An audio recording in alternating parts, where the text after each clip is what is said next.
From the Cronkite studios in downtown Phoenix, this is Cronkite News. Another mass shooting, this time at a San Bernardino, California social services building. We're tracking the details on the casualties and the hours-long search for suspects. And blood donation centers are dealing with a seasonal shortage. How you can give back to support patients nationwide. Plus, residents have protested flight paths over Phoenix for months without avail. But thanks to a new amendment, citizens may see the change they've been fighting for. Cronkite News starts now. Good evening and welcome to Cronkite News. I'm Jake Gaden. And I'm Yahira Hawkes. Thanks for joining us. Police are now estimating that at least 14 people are dead after a mass shooting in a social services building in San Bernardino, California. Another 14 people are wounded, and the search for suspects is ongoing. Reporter Mitch Casada is tracking the latest on the massive law enforcement response. Mitch? All city and county buildings have been locked down all afternoon following the shooting at the Inland Regional Center in San Bernardino, California. It's a facility that serves individuals with developmental disabilities in both Riverside and San Bernardino counties. In a news conference, this afternoon, the San Bernardino Police Department confirmed that up to 3 people heavily armed with long guns are believed to have entered the regional center and opened fire at about noon our time. Most of the buildings in the area were put under immediate lockdown, but the police said they were able to get hundreds of employees at the center evacuated safely, many with their hands over their heads as a safety precaution. Family members rushed to the scene but were asked to clear the area by police, who declared the scene active for the majority of the afternoon, while federal agents and tactical teams arrived in droves. At this point, I know one of your questions is going to be, is this a terrorist incident? I will tell you right now, we do not know if this is a terrorist incident. So we start from the beginning, working with all our local partners. We take the presumption that it may be, it may not be, but we will work hand in hand with them from the beginning. If things change, we are here from the get-go, and there is no steps lost as the investigation proceeds. San Bernardino's police chief declined to say what kind of weapons were used in the attack, and while a motive isn't yet clear, he says the shooters, quote, came in with a purpose, unquote. The search for those suspects is ongoing. In the broadcast center, Mitch Casada, Cronkite News. Blood donations are essential in a crisis. In light of the San Bernardino shooting, the Red Cross here in Arizona is ready to send donated blood and supplies as needed. But our reporter Jennifer Souls tells us about blood banks that face a shortage every holiday season. Quiet waiting rooms and empty chairs. That's what blood donation sites fear this and almost every holiday season. Whole blood, platelet, and plasma donations decline this time of year. Regular donors may be distracted by the holidays. They may have cold or flu and not be able to donate, but the need for blood goes on, regardless. Blood has a shelf life. It can't stay in the refrigerator indefinitely. Red blood cells last up to 42 days. Plasma can last for 1 year, but platelets used in cancer treatments and surgeries only last 5 days. Blood donation, one blood donation can help up to 4 people. The Red Cross and United Blood Services are reminding people that there's an even greater shortage from Thanksgiving into the new year. During the Thanksgiving holiday weekend, United Blood Services only replaced half of the donations they used. We used approximately 1,037 units of blood for Arizona patients, and during the same period of time, only about 600 came in. Despite some misconceptions, the entire process is easy and relatively quick. When donors come in, they'll have to go through a few checks like blood pressure, iron levels, and temperature before they begin. It's so quick and easy, you even have time for a phone call. In Phoenix, Jennifer Souls, Cronkite News. The recall of celery linked to a dangerous strain of E. coli is now in Arizona. The celery was sold by Taylor Farms Pacific out of California. It's being blamed for illnesses in 19 states. Lauren Michaels has details on the stores involved in the recall. Lauren? 5 people have been hospitalized. This strain of E. coli is very dangerous, especially for children. The celery was used in Costco chicken salad and in other products sold in a dozen of store chains. In Arizona, recalled products were sold at Costco, Safeway, Albertsons, Walmart, and Sam's Club. You can find exact products and sell-by dates by going to FDA.gov. In the midst of this latest recall, I traveled to Buckeye to see how Valley farmers work to keep their crops safe. It all starts with planting a seed.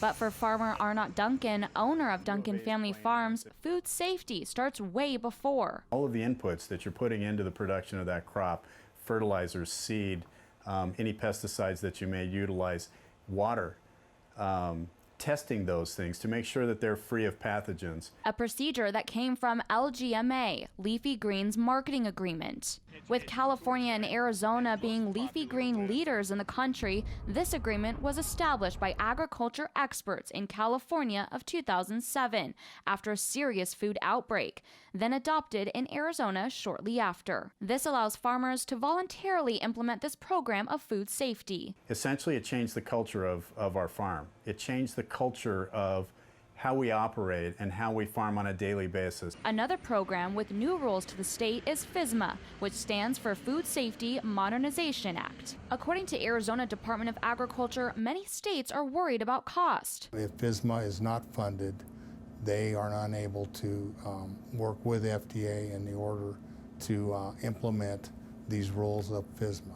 However, the LGMA program that is currently in effect requires multi-part audits, and Foster says those are done by certified USDA members. There's many different facets of these audits. It pertains to water, soil, sanitation worker. But when shopping for your fruits and veggies, Duncan says try to learn where the produce comes from. It's totally up to the individual growers as to what type of food safety programs they utilize on their own farms. If you do experience food poisoning, you can report it right away by going online to foodsafety.gov. From there, it will be investigated further. In the Broadcast Center, I'm Lauren Michaels, Cronkite News. Hopes are pinned on legislation to give some relief for residents in the new Sky Harbor flight path. The Phoenix City Council's Aviation and Redevelopment Subcommittee met to discuss the latest issues. Cronkite News reporter Aaron Johnson attended the meeting to find out what is being done. Aaron? There was hope that legislation would be passed in Washington before Thanksgiving to give some relief, but it was pushed back. Noisy aircrafts have created a stir in the community since Sky Harbor changed their flight path September 2014. Neighborhoods, 2 of Arizona's congressional leaders, and the aviation department have been working to resolve the issue. This is an issue that has been happening around the country. There are communities that are coming out very loudly across the country against the FAA's making these types of moves. We here in Phoenix are no different. Senator John McCain, as well as Congressman Ruben Gallego, introduced legislation that would provide relief for the community. The legislation would ensure communities and airports have the opportunity to engage with the FAA before flight path changes. But for some, the process just isn't moving fast enough. The big picture is maybe we really need to look at reliever airports rather than just arguing about the route changes. The Senate amendment could come up for a vote by December 11th. In Phoenix, Aaron Johnson, Cronkite News.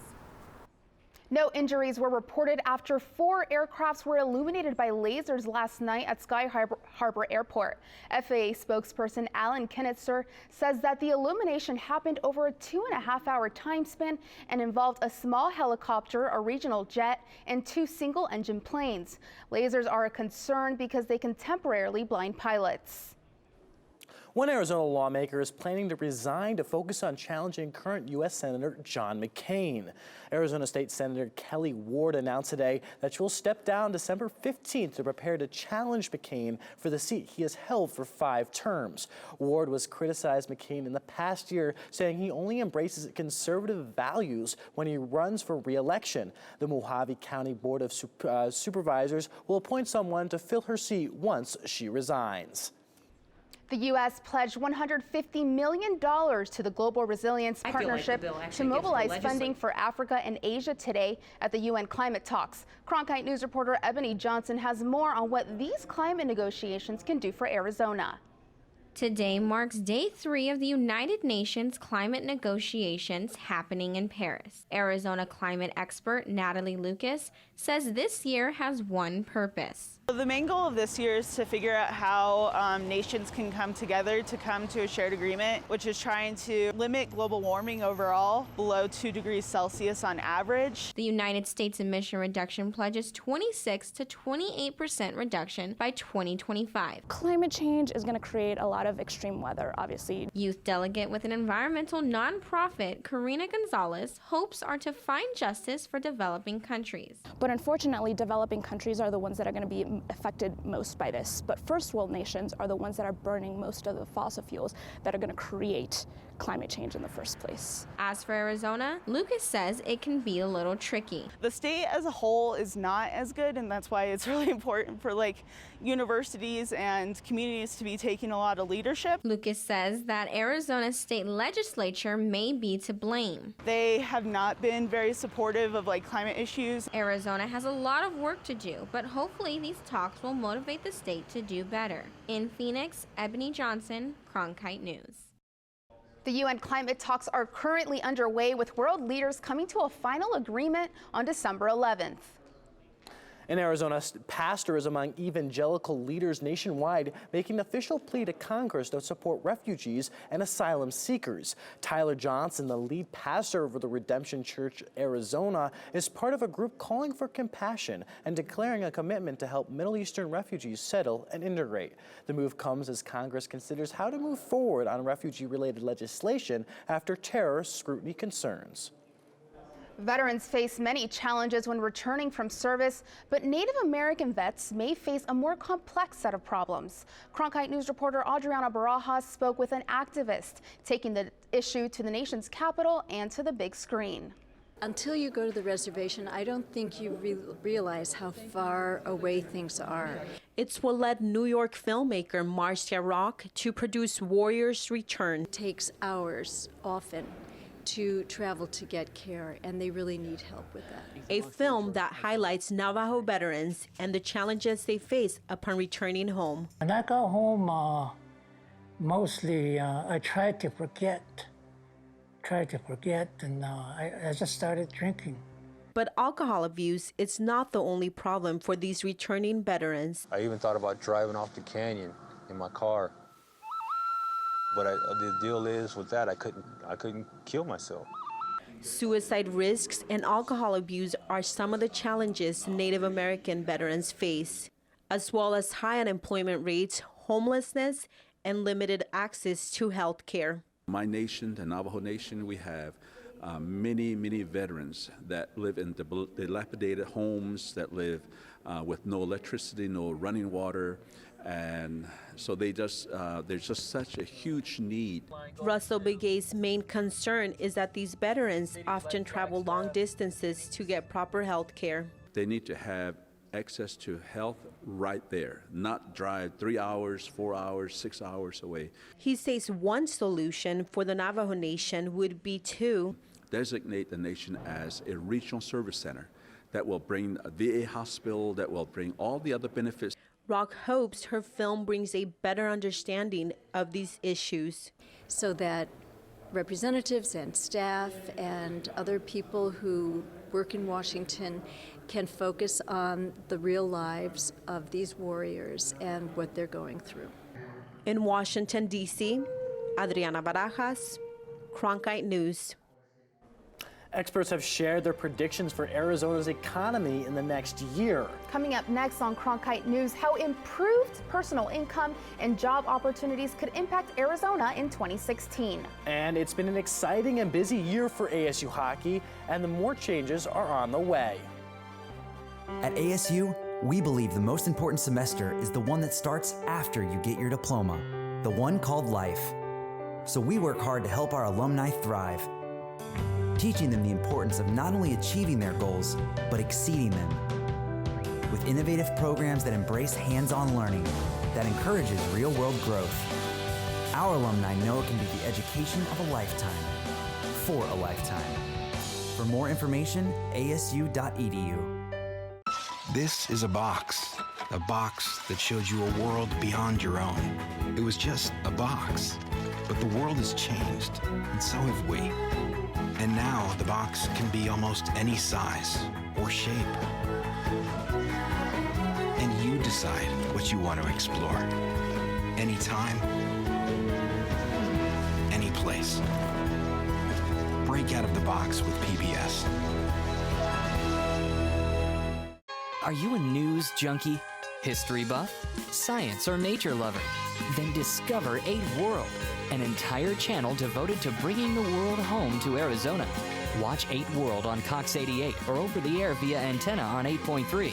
To find out how to tune into 8 World for your satellite or another cable provider, visit azpbs.org/world or call 602-496-2308. Discover your world. 8 World.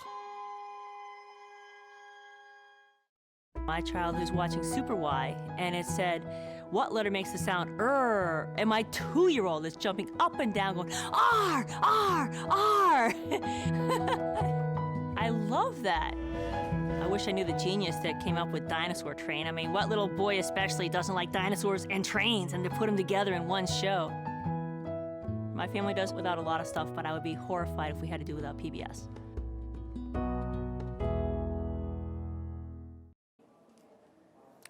Valley Restaurants employees will now be compensated for previously unpaid overtime. Federal officials announced today that their 3 jointly owned Phoenix restaurants will pay $105,000 to 19 employees who had not been paid for overtime. According to the U.S. Department of Labor, Grassroots Kitchen and Tap, restaurants, and Twisted Grove Parlor and Bar did not pay the employees for the overtime pay they worked because of the hours each restaurant were not combined before determining overtime. No boom, but no doom. That's how economists are describing the Arizona economy next year, predicting it will be the best year yet in terms of economic recovery since the recession, but growth will remain restrained.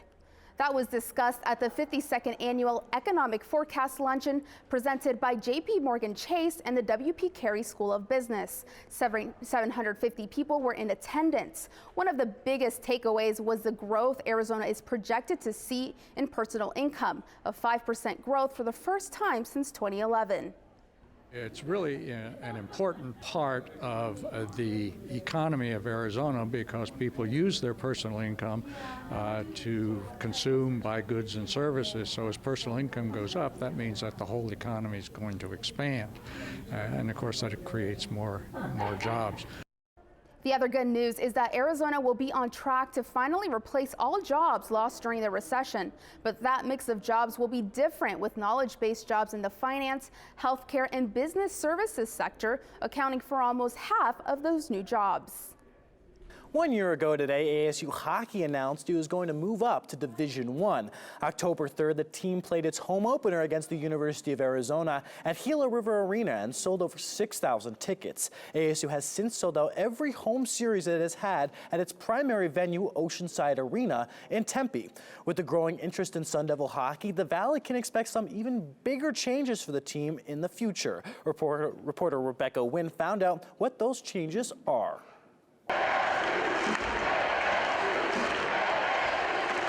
I can only speak for what we've experienced in the last year at ASU. The interest from people have been from displaced, people that have just moved here, to people that have been here. The interest in ASU hockey, whether it was a donor or ticket purchases, have been just fantastic. While the Sun Devils have played 2 games at Gila River Arena in Glendale, their home arena is here at Oceanside. And with less than 1,000 seats in the stadium and a growing interest in the team, ASU's home series have resulted in standing room only and even fans getting turned away at the door. We want to create demand. We want it to be a hot ticket. We certainly hate hearing that people get turned away at the door. It's not doesn't sit well with any of us. We want to create a fan base, and it's hard to do that when you turn people away. All parties have agreed that Oceanside is not the long-term solution for the team. And the university has said building a new arena for the Sun Devils is definitely in the plans. The team needs to get into a big arena of their own. They need to be right by campus. They need at least 6,000 seats. I think they would have no problem selling out every event, even with upwards of 6,500 seats. We've been fortunate. We've had a number of groups step forward that have looked to help us with our arena options. And right now we're in an evaluation stage. We know we're going to build a hockey arena. How big is it? Where's it going to go? We have a lot of different options, and some of those, I mean, we have 4 or 5 different options that will whittle down. As of now, there's no definite timetable on when the Sun Devils will begin building their new arena, but next season they do plan to play more games at Gila River to accommodate fans. The next home series for ASU is December 4th and 5th at Oceanside. In Tempe, Rebecca Wynn, Cronkite News.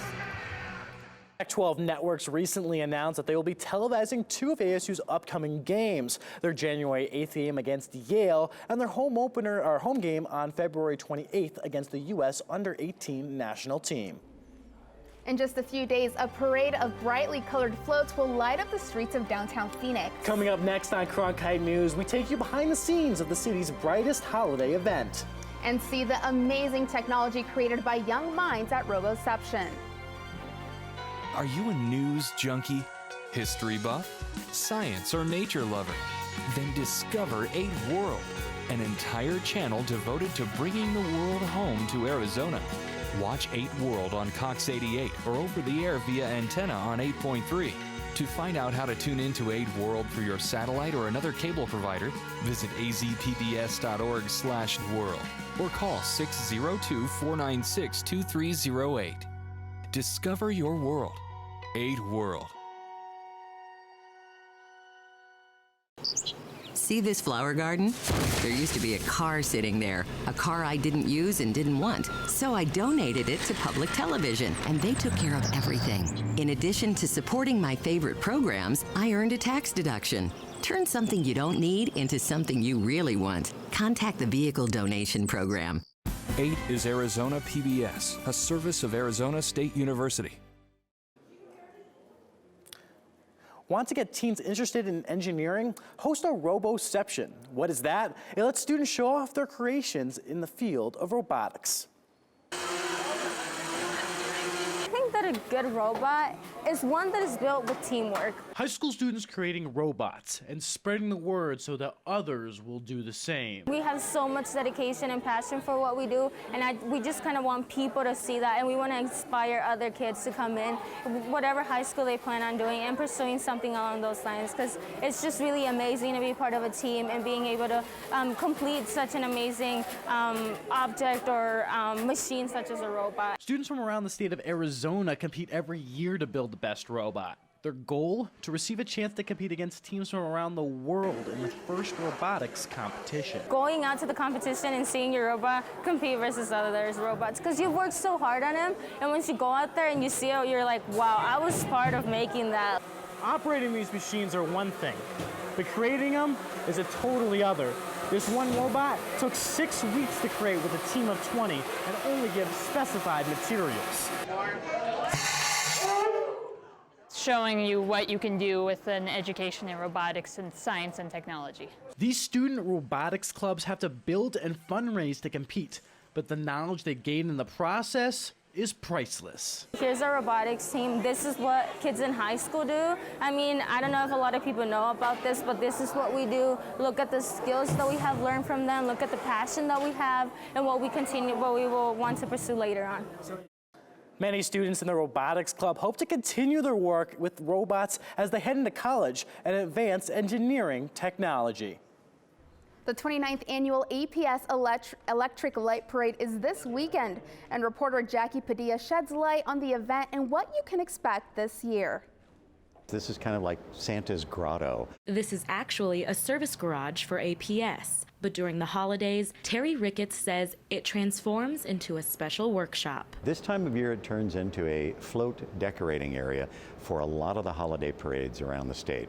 The annual APS Electric Light Parade is presented by the Phoenix Parks and Recreation Department, and Ricketts says this year he has 2 words for what you can expect. Bigger and better. We will have the most entries we've ever had this year. We'll have over 80 entries in the parade. And more entries means a longer parade. Ricketts says the event will last about an hour and a half this year. The route will start on Central Avenue near Bethany Home Road and will head south to Camelback and 7th Street, finishing at Indian School Road. Dozens of staff and volunteers have spent months preparing the displays. We're always looking for what's going to be the coolest thing to end this year in our happy time, as we call it. Monty Anderson says each float will have its own special touch. Sometimes it looks like you just threw a bunch of lights on it, but there are times when you look at the lines, say on this vehicle, for instance, you look at the lines and you follow those lines and it makes it work. From classic cars and basketball courts to animals and fire trucks, Anderson says there's something for everyone. APS says it expects over 100,000 people will come and watch the roads of the valley light up. In downtown Phoenix, Jackie Padilla, Cronkite News. The parade will begin at 7 p.m. this Saturday, and this year APS says Minnie Mouse will serve as Grand Marshal. We have an update on our top story. Now a standoff with suspects in San Bernardino shooting. Mitch Casada has the latest information. Mitch? Police in pursuit of the suspects were able to corner the suspected shooters just miles from the regional center.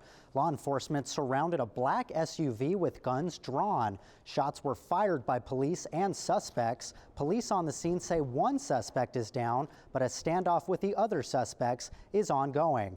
That's the latest update we have. In the broadcast center, Mitch Casada, Cronkite News.